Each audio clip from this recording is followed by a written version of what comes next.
the Digital Babble with your host, Flipper. Colourful commentary on your photography. Seen on fingerlakes1.com. Hey everybody, it's me, Flipper, and it's the Digital Babble for another week. We've got a lot of stuff going on this week. We got 3 really good photos for you. I know I keep looking down here instead of up at the camera. I really got to work on that. So we're going to try to figure out what this show is going to be about. Well, since I don't have a guest on this test show, we're just going to do a few things with a few photographs of mine. So let's get right to the introduction to what we're going to talk about this week. We're going to talk about exposure, and not indecent exposure. We're talking real exposure and photography exposure. It is a triad between the 3 elements that make up a photograph. You have the sensitivity, or ISO. You have the shutter speed, which is how long the shutter or the eye opens to see the actual light coming in to make the exposure. And then you have the aperture, which is how open the lens gets. So the lower the number, the more open the lens is. Get it up on screen here, Phil. More open it is. The higher the number, the smaller it is. So that controls how much light comes in through the lens and hits the image sensor. So talking about exposure, you can have several different types of exposure. You can have a creative exposure. You could also have just a standard exposure. You can expose properly, or you could be a little higher on the highlights or a little lower and more into the shadows. Most cameras have an adjustment for that. You can adjust that manually if you understand your camera to do it manually, or with a lot of automatic cameras, such as point and shoots, you could do it by aiming at something that's darker or lighter than the subject you're shooting. Hold the shutter button halfway when you're pointing at it, and then continue to hold it and bring back and compose your shot, and then fire the shot off. That would automatically kick off a higher or lower exposure. So there's a lot of different types of exposures as far as whether it's exposed properly or whether it's a high key exposure, a low key exposure. You could even get into several different items where maybe you want to do a mixed exposure or multiple exposures.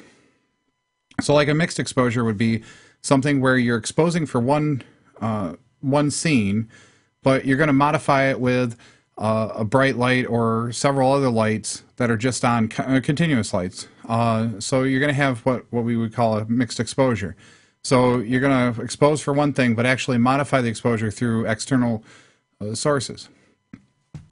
This can be done with a lot of different things. I mean, the headlights of a car, you can do it with lights in a house, you can do it with a flashlight, lots of things. So depending on what you're doing with that, what you're exposing for or what your subject is, also really depends on where you're going to be and what your exposure is really going to come down to.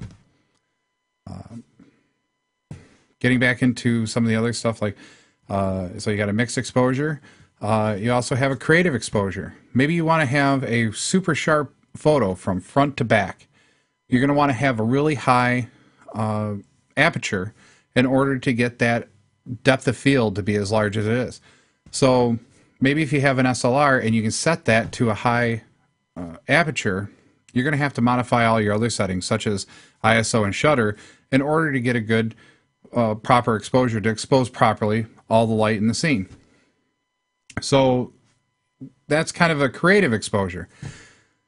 You can also just have a high key or low key exposure. High key exposure would be something where you would have a lot of light flooding the entire scene, including the subject, and the subject is fairly washed out, but it's still exposed properly. It still has detail in the very highlights and the very shallow shadows of the exposure. You could also have a low key exposure, which is the lack of light, and what little light does enter the frame is highlighting just that one subject that you want to have as your subject of that frame. One of the greatest artists that I can think of that did that was Rembrandt.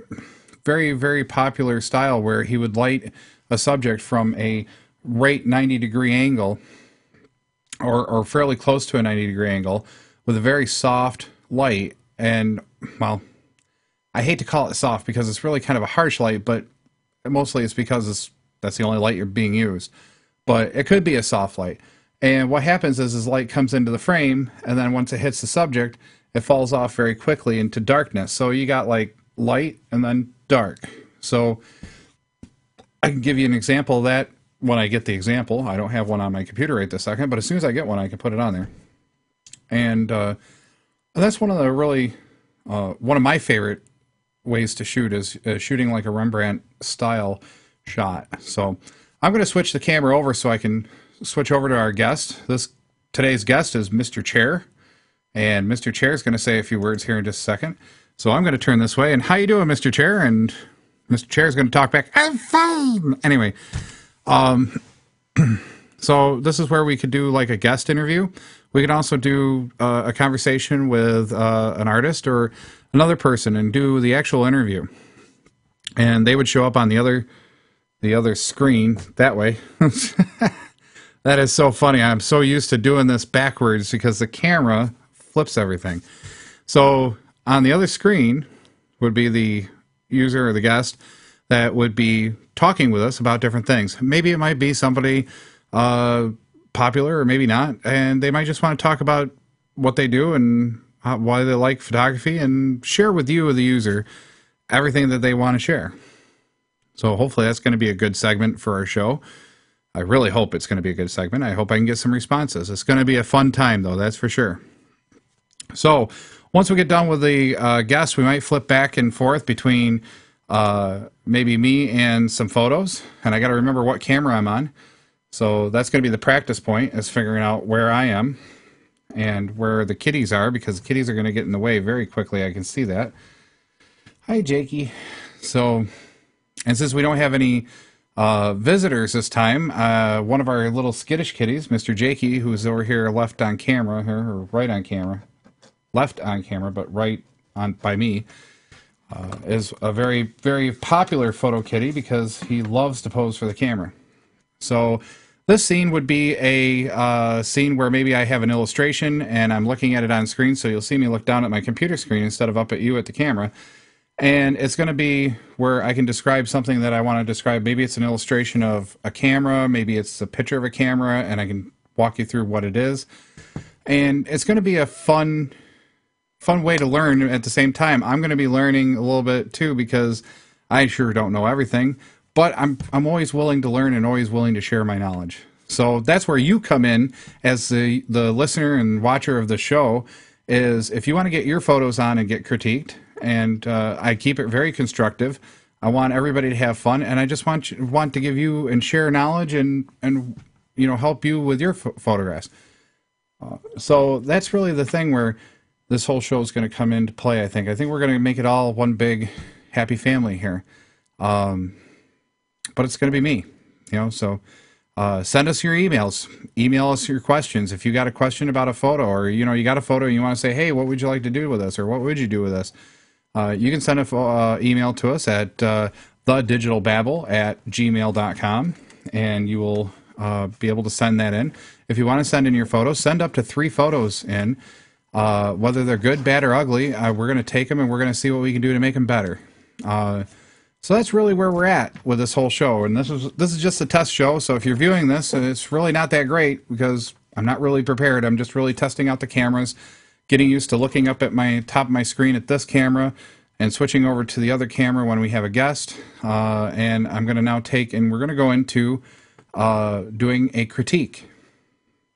So I got 3 of my photos, raw photos right out of the camera from a while ago, actually. I think this was in 2011, maybe 11.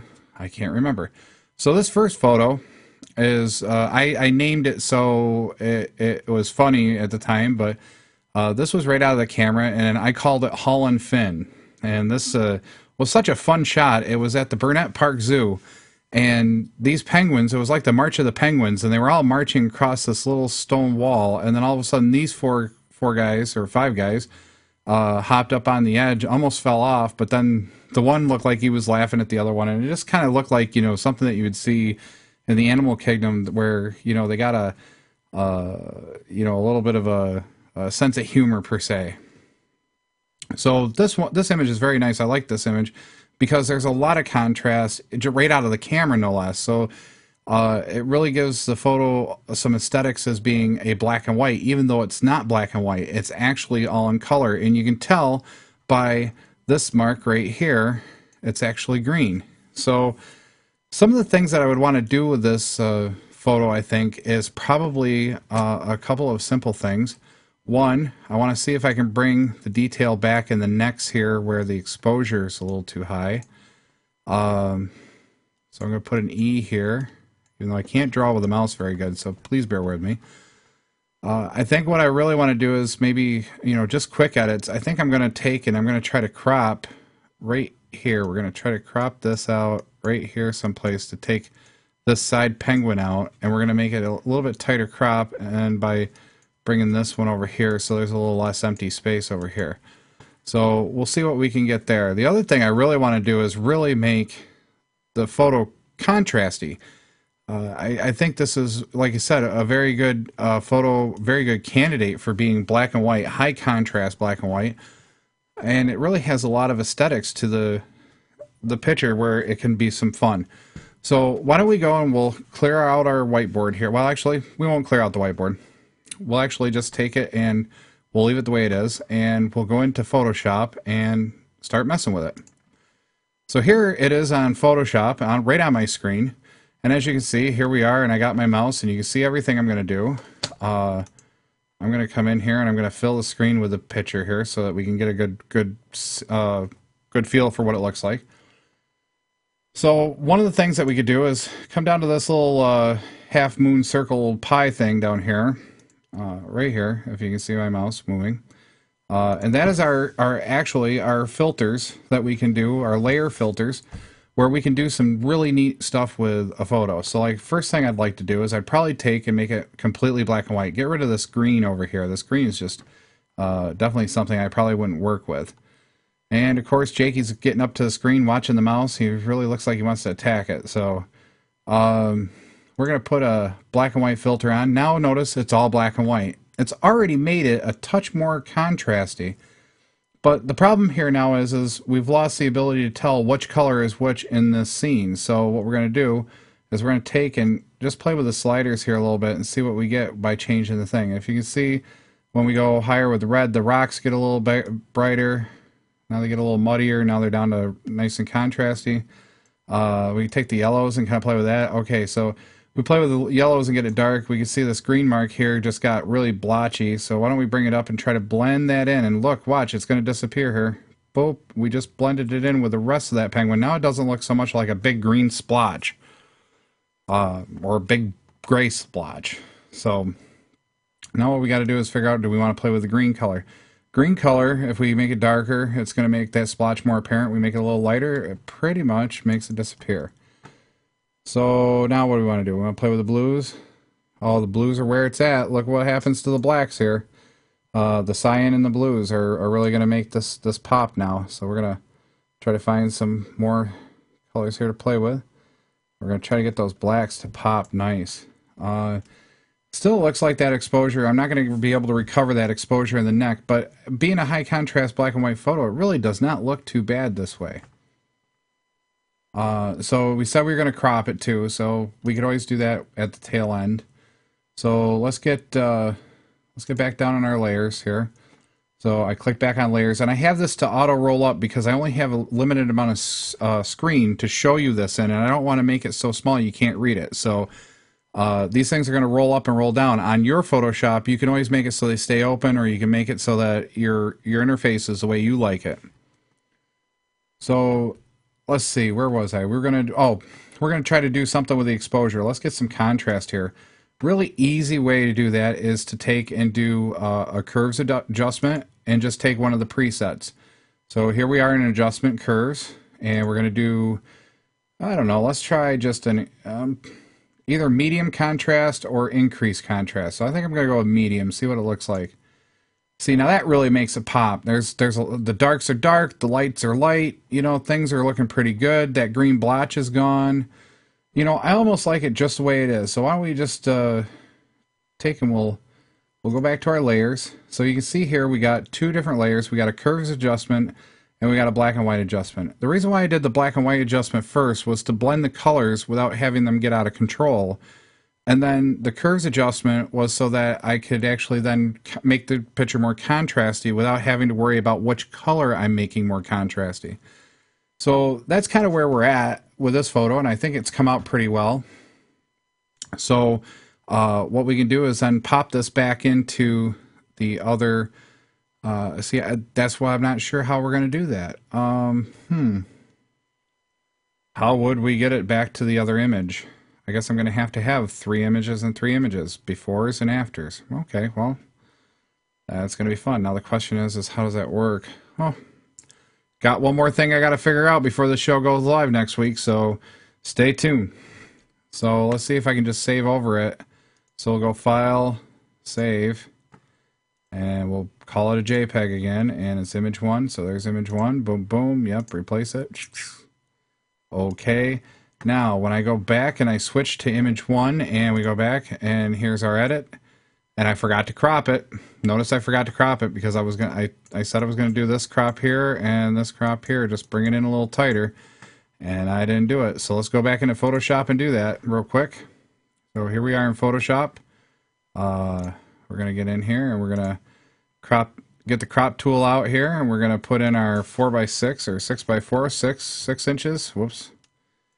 6 inch by 4 inch. Doesn't really matter the resolution. We're just cropping it for proportions for the show here. Now, if you're cropping for something that you're doing specifically, you might want to have the resolution depending on what you're trying to do, because you might sample it up or sample it down depending on what you're trying to accomplish. I can give examples like that later on other shows. So here we go. There we go. Now it looks a little better. We cropped the one penguin out. He just kind of becomes part of the background. The background's nice and blurred here. This is nice. There's nothing that I really want to take out of the picture.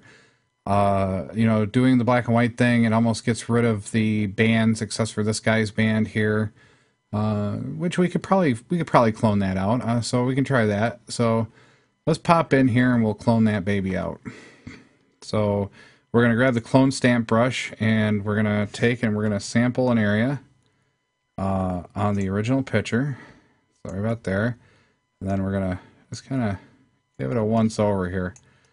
And real quick, and without getting too fancy here and, you know, too precise with the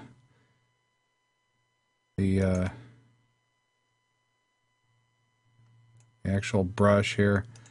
You know, we're going to try to just build that wing back up so the band basically disappears. And if I get a little quiet, you know, you can always call me up on the show phone or email me and go, ding, you're being quiet. Okay, got it. So sometimes it gets weird talking about this because, you know, you're doing it at the same time. So, and I'm not one to practice, so I'm not going to sit here and practice this 4, 5, 6, 7 times so that when I get in here, I'm going to just wick, and it's done. I tend to like to wing it because sometimes the best things come from winging it. So there we go. Now we got our shot here, and it looks a little better. Let's take that back. See, now our little band came out. It looks just like his wings just kind of hanging there, maybe a little deformed. We could do the same thing with this guy's wing here too if we wanted to, but I'm not going to do that right this second. We got, well, I guess I could. Let's go do it. So, you know, you can easily take and get the inside portion of the band just by, you know, redoing this here like this and bringing it up here like that, and then maybe grabbing another area for sampling and then bring in that wing so it looks like this, and then we're going to get the background, and then we're going to just basically take and no more band. And we can easily take it, and now there's 150 different ways to do what we just did with those bands. This is just a quick, easy way because they're really small. You don't have to worry too much about it. You can actually do the situation. You know, the situation makes it really nice where we can just, like, you know, take the brush and get right in here, and then, you know, just do that quick paint over, and then be done with it. So there's picture 1. And we're gonna hit save and save that big bad boy back to image 1 as a JPEG. So bink bink and save. Okay. Now when we go back in and we look at the full screen edit, that's our final image.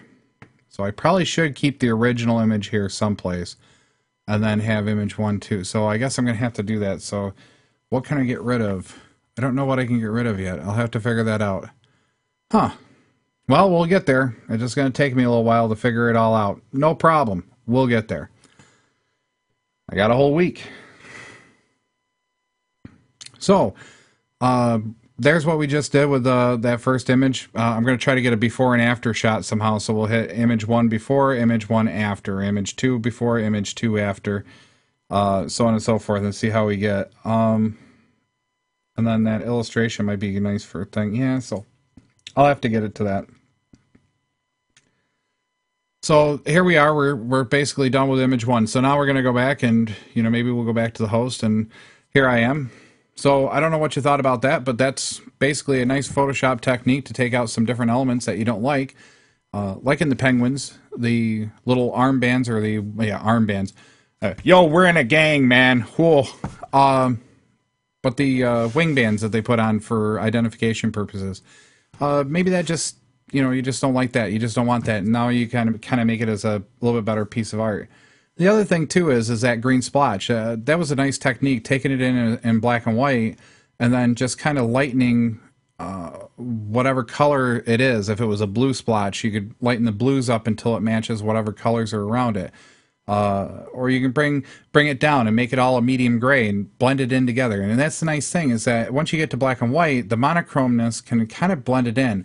If you want to do it in the color piece, a lot of times you got to get a good mask, and then you're going to do a saturation and color adjustment so that the green becomes whatever color next to it that you want to blend in together. So like saying if it's blue and yellow, you know, blue's here and yellow's here, you're going to want to blend them in together. So blue is going to go less saturated, green, yellow is going to go more saturated, and then you're going to lighten the blue until we get to about yellow, and then we're going to shift it to the color yellow. So now it's just one big yellow blotch. That's another good technique for doing faces. So like saying if you have a face, like on camera right now, you're looking at my face. I got a hot spot, hot spot over this way. Like I said, backwards on camera. I got to remember that. Backwards on camera. So I got a hot spot because I got a light right above me here. So this hot spot might be white. Well, when it starts falling off, you start getting my normal skin tone, and then of course you got my stubble or whatever else I have. And then of course you get my shiny nose because I got this Rudolph the Red-Nosed Reindeer nose. Boom.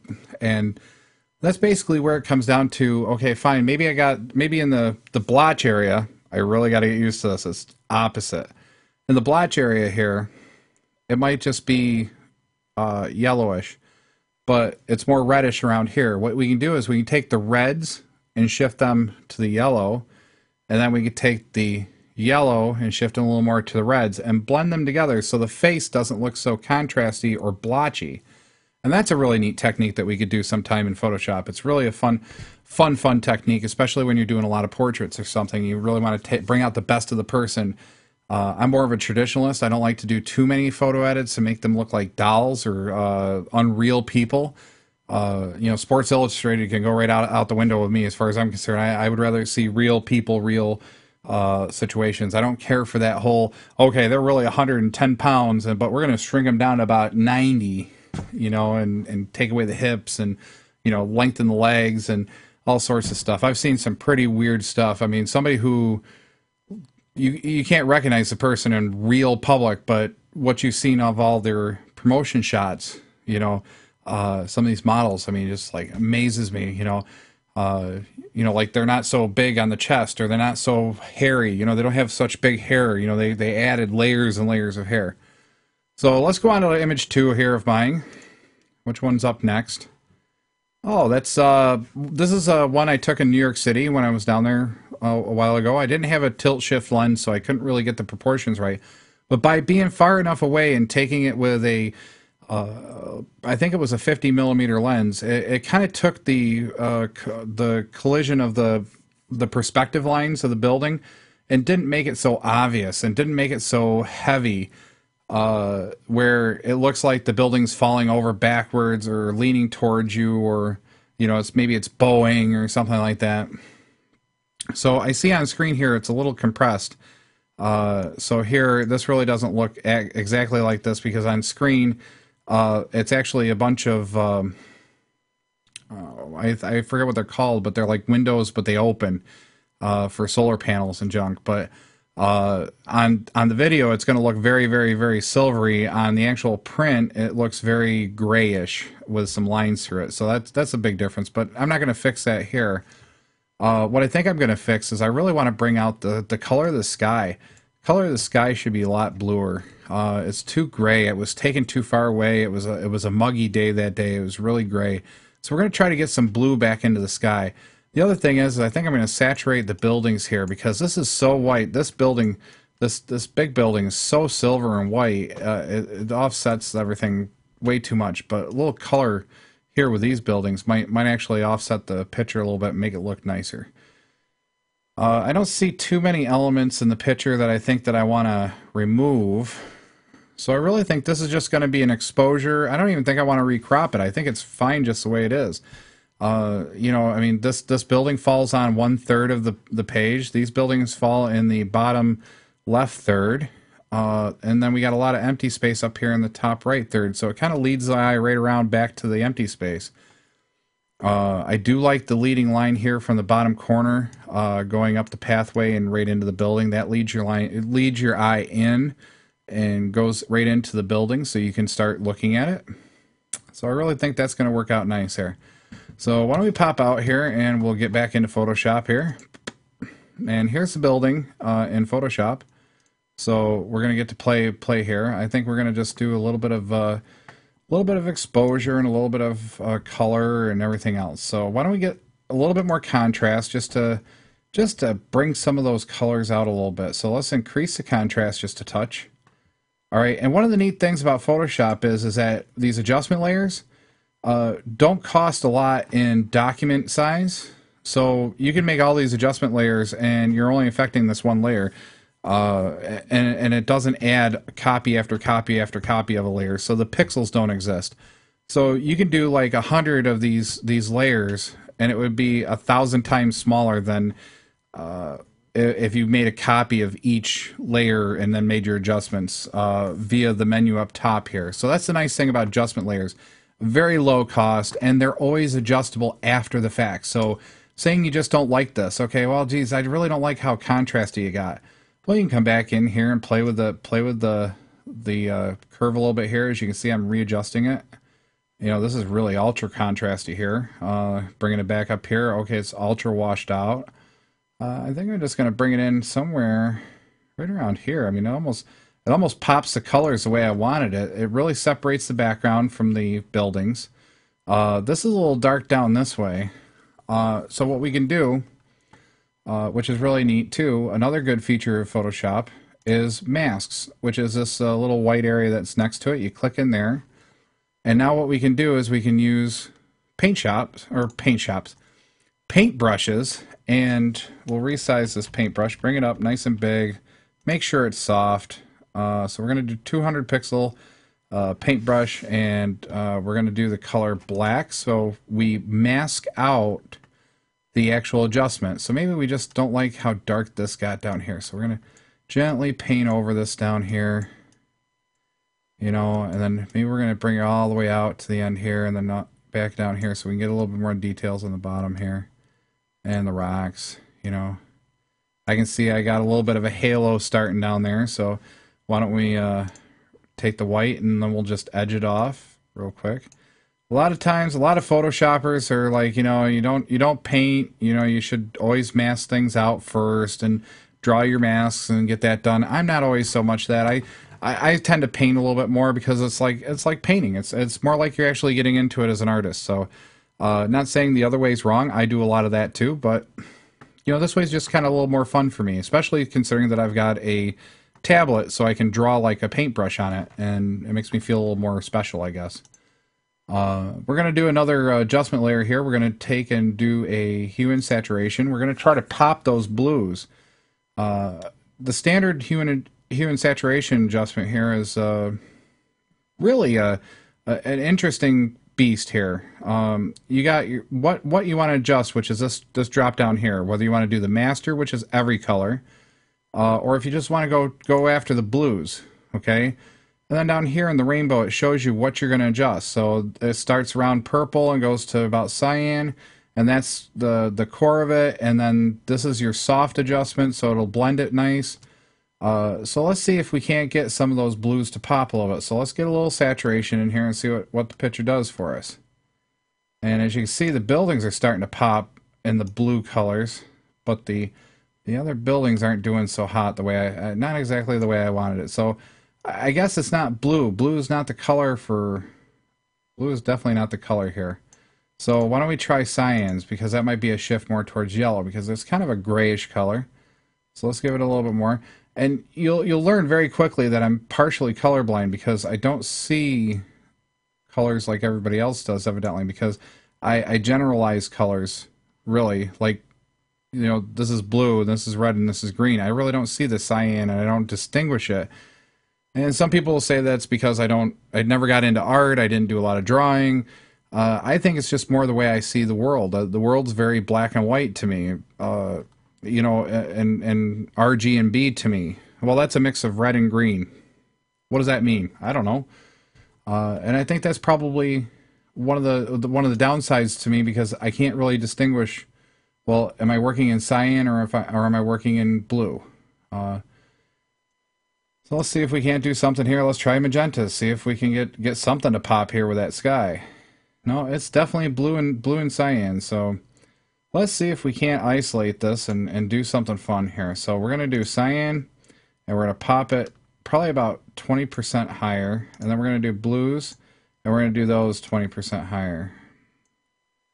So we're starting to get some color here. Okay, and what I'm going to do here is I'm going to go back to master, because we can make all these adjustments all at once. Or we can make multiple layers, depending on what we want to do. So I'm going to just pop the colors just ever so slightly higher here, probably 15. And, you know, you can see now the colors are really starting to pop here. The building's now reflecting a lot of the sky, so that's why it's the same color, but because of the texture, it stands out very nice. We have that exposure mask down here that's really giving us the detail back of this little walkway. So let's go back to the layers. Let's take a look at this. Okay, I really don't want to lose my reds and my grays and browns over here, so let's mask those out real quick. So we're going to take and get our paintbrush back out, and we're going to paint with black on this mask here, and just make sure that these things don't take on those color casts. Which they shouldn't be, but you know, every once in a while you do. Maybe I don't like this building being so blue, so we could always take this off. You know, and it really didn't make too much of a difference. It really did a lot more with the sky. You know, so we can mask this stuff out real quick just to make sure it's masked. So we just paint over gently, make sure all that stuff's gone there. All right, so oops, I missed a spot here. You can see it in the preview. Okay. So,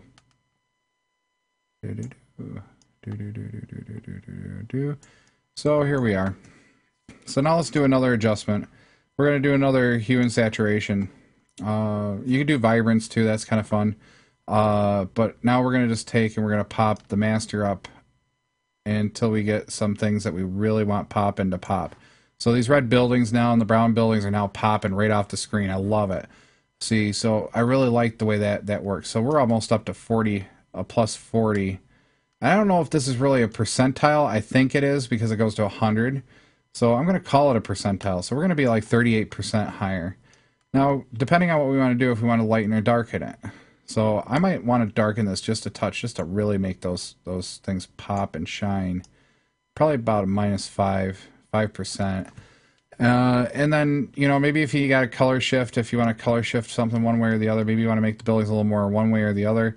I really don't see no need to color shift this photo. I think it's pretty well balanced, and I don't really see any creative reason to go any other way. So let's get back into the layers, and we're going to have to mask this out again. So what we could do here is we can then take the, this is our mask, And we can finish our mask off here and just make sure that the areas are filled in properly the way we wanted it. Like so. This is a nice black and white version of it by alt-clicking on the mask. What we're going to do is we're going to right-click, and I think we're going to do the Add Mask to Selection. So there's the Add Mask to Selection. And then we're going to take the Select, and we're going to inverse it. Now, what we can do is just take a really big brush and use the black magic marker here, I guess, or a brush. And, whoops, not what I wanted to do. And we're going to go in here and we're going to, yep, there we go. So now we're going to get rid of the extra boost in the blues here and bring them back to where we had the original adjustment. So as you can see, I did it wrong. So since I did it wrong, we select, deselect, and we're gonna go Control I, and it's gonna invert it. So there you go. So now our buildings now are still super saturated here, and our sky now doesn't have so much saturation. So what we're gonna do is we're also gonna take and make a few things a little whiter here. I gotta find out which way I gotta go here. We're gonna bring in and get a little closer to the buildings here to make sure that we're not overlapping or, you know, bleeding over to the sky too much. So there you go. After a while, you know, you get used to doing these edits and you start working with it. I think one of the things that I really want to set off is the texture in here. The texture, we got a nice contrast here, but I really want to do more texture stuff. So I'm going to take the top layer and select the top layer, go Control Alt Shift E. Now on Mac it's something different. Don't ask me about Mac. I'm not a Mac person. I'm a Windows person. Probably because that's what I grew up with. That's what I've done. That's where I'm at. So here we are, and we're now in. We're at a point where, okay, I got a layer on top here, which is a composite layer. It means that I merged all these bottom layers into one composite layer. And now what I'm going to do is I'm going to use this filter. It's called Sharpen, and we're going to do an unsharpened mask. And what this does is it allows you to tell it how much. So whether I want to do 85% or whatever. And then how big the pixel radius you're going to use. So if you're going to do it for every pixel, so every pixel will get 85% sharpness to it. Or if you do a pixel and a half, or if you do 3 or 4 pixel. As you come up through the ranks here, you can see that very harsh changes, you know, at 27% and then coming back down, and you start creating these halos, and you can get really creative with it. So you know, the other thing is the threshold. You can actually tell it to mask out so many levels or so many layers of detail. So if there's 2 pixels next to each other, that would be a threshold of 1. If there's 4 pixels next to each other, that would be 2. If there was 6 pixels next to each other, so like a cluster of 6 would be 3. So that's kind of how the threshold is. The higher the threshold, the less sharp the meat of the picture might be. Like saying if you got a big area of blue, it won't try to sharpen each of those pixels. It'll actually cut back the details on that. So we hit OK, and I think this is our final picture, really. So let's take and file save as, and we'll send it back to the cameras here as a replacing the JPEG here. Okay, and we'll go from there. Hi, Oscar. Goodbye, Oscar. It's okay. So let's go back to our image 2. So the before, and then here's the after. As you can see on screen, still we got that pattern because it's compressed. It kind of gives it a weird look to it because it's so compressed. But, you know, in a print scenario, this is going to look sharp. It's going to look really nice. You're going to have these buildings popping out over here, and you're going to have this building kind of standing out from the sky. You're going to get a little bit more blue in the sky, a little more cyan in the sky. The water's going to take on a little bit more stuff. So it's really gonna, I think it's really gonna pop once you do a print of this. So that's my opinion. Somebody else might have something else. Let's do image 3. See how long that's gonna take me. Here's a really neat image of a small little tiny waterfalls. This was only about a 2-foot waterfall at a state park, and I can't tell you what state park it was, but I happened to see it, and the path is right down here. The path is right down here, so you can't really get in there to get a good picture of it. But these rocks were just beautifully lit, and the waterfall was just wonderful, and I used a really high aperture to get the water to look like it's painted on there. So why don't we take this guy into Photoshop and see what we can do here. So let's start with some basic edits. Really, it's too dark, so let's start with like levels. Levels is a great way to bring the contrast and the histogram here into check. So let's bring in our highlights. So as you can see, I bring in our highlights over here, and you can see where the histogram starts to mellow off. You can really do some weird edits and get some weird kind of combinations here. I still want to leave some detail and everything, so I'm going to put it right towards the edge of the histogram here, right where this is. Then I'm going to brighten the photo just a touch. And then by brightening it, it kind of washes it out. So let's bring in the darkness just a little bit, just give it a little bit more contrast. I'm not sure, someplace right around 8, 10, 8, someplace. I don't know, 6. We'll do 8. Okay, so that now gives us a nice nice contrast to the. It's going to compress the histogram so that we get a little bit more color in the midtones and stuff. So we'll go back to the layers. Is there any adjustments that I don't want to do at this point? No, there's no masking that I want to do. I like it the way it is. Okay, next thing I want to do is I really want to get some of these colors to start popping. So I really want to just take and I'm going to pop this up here. I'm going to see it without and with, and without and with, without and with. You know what? I'm thinking about 25%. 25% looks pretty good. That kind of really gives it a nice dealio. I'm going to lighten this up just a touch here, because what I'm going to do is I'm going to make it more contrast in my next edit. And then I think I really don't like this green here. I think it needs to be a little bit more towards green. So let's okay, now we're going way too far. We got to red.